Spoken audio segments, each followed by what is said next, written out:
It's a perfect situation. Hello, this is Liz. Welcome to my little urban homestead. Sourdough. Quite a few people are getting interested in sourdough.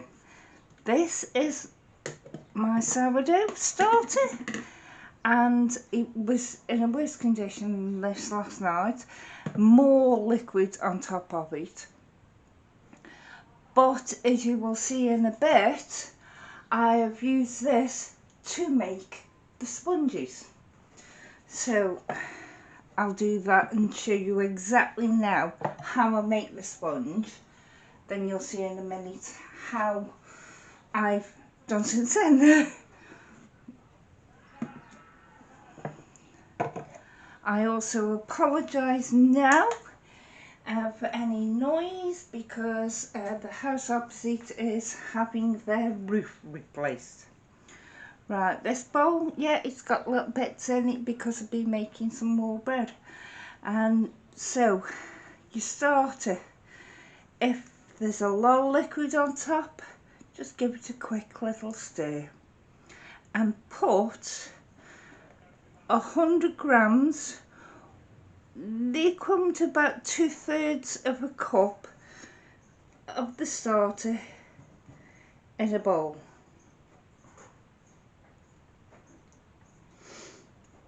There, that'll do.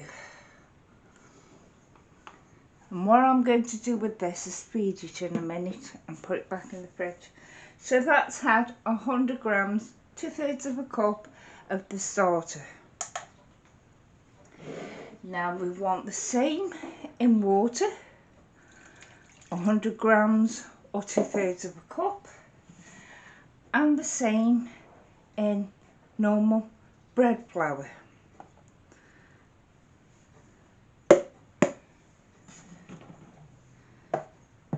And all we should do is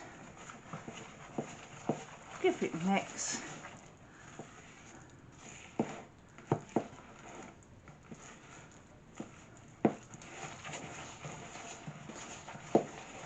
You can either leave it in this bowl and cover it and leave it overnight, or you can transfer it to another bowl, which I did do yesterday and I've now used, and you'll see me using it. But this is your starter. Well, not starter, your sponge, sorry. I keep getting confused.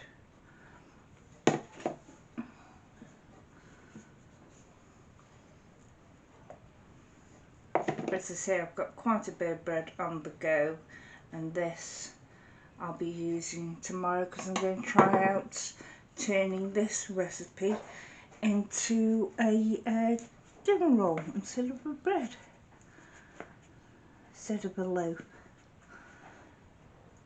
And there it all is. Now what I'm going to do with this is just cover it like that, and with it being warm, leave it out on the side of the kitchen. If it wasn't warm, you could still leave it on the side of the kitchen. It'd just take longer to do, but it is warm at the moment, so I've got a fire around here. So that's how I start the bread off, is by doing a sponge. Now for feeding, let's have a see. Whenever you feed it, because I don't feed it on a regular basis, but what you want is when you do feed it, you want to at least double what you've got. So I'm putting it into a bigger bowl, and then I'll find another container for it.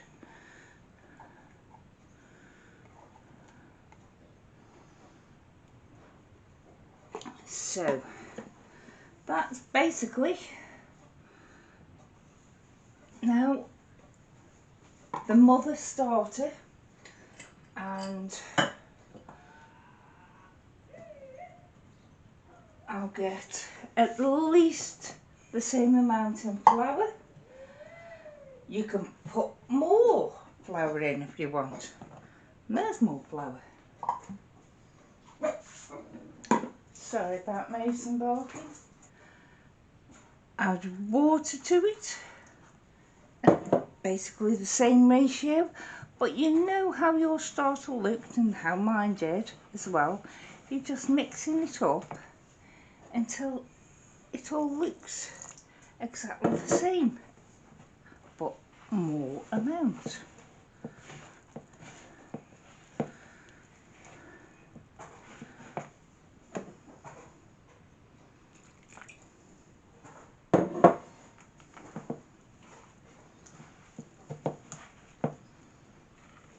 Now, however you've got your starter, whether you've been given it by a friend or you bought it online or you've started it yourself over a week, this is what you do for it every now and again, because I don't, as I've just said, I do not feed it on a regular basis. It's nice and thick and lumpy. You could have done it with less starter, but you must ensure that it's at least more than double the amount of starter is the flour and water you want. Now I'm going to leave it in this bowl because I know it's going to froth up, so I want to give it extra space so it doesn't all bubble out onto my counters.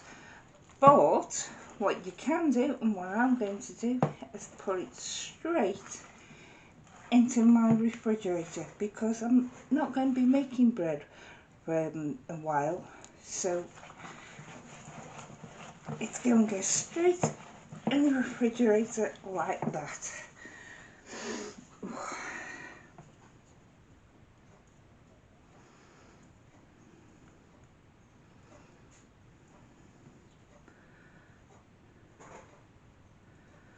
So there it is. Get some kitchen towel or a damp cloth, whichever you want. For convenience at the moment I'm using kitchen towel, and just wipe around the edge because it will go crusty.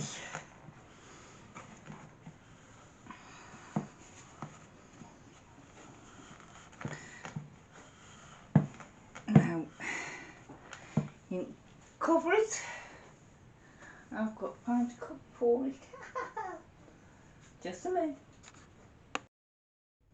There it is. Saucepan lid on the top of it, and that will go in my fridge because I need the space for it to rise.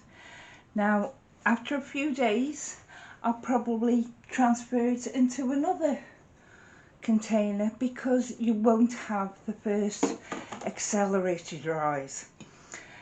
I could always leave this on the side in the kitchen and it will really go nuts and bubble, and then transfer it into a container to go in the fridge.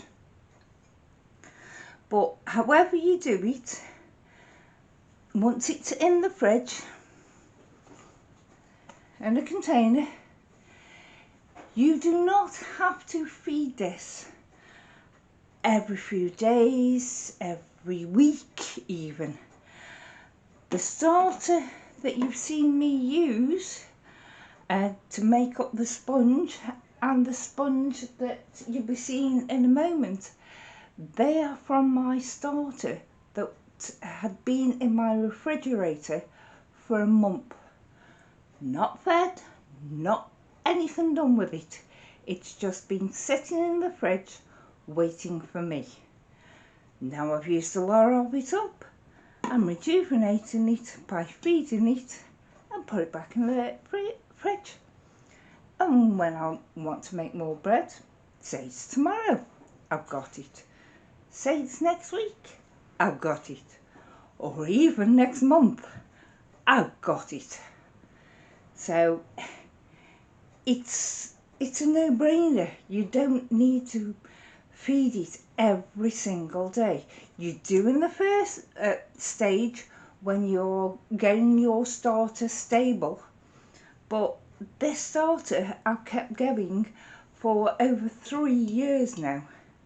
So it's so simple.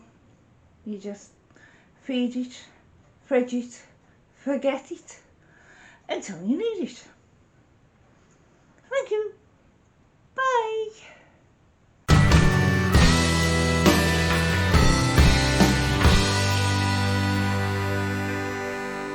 It's a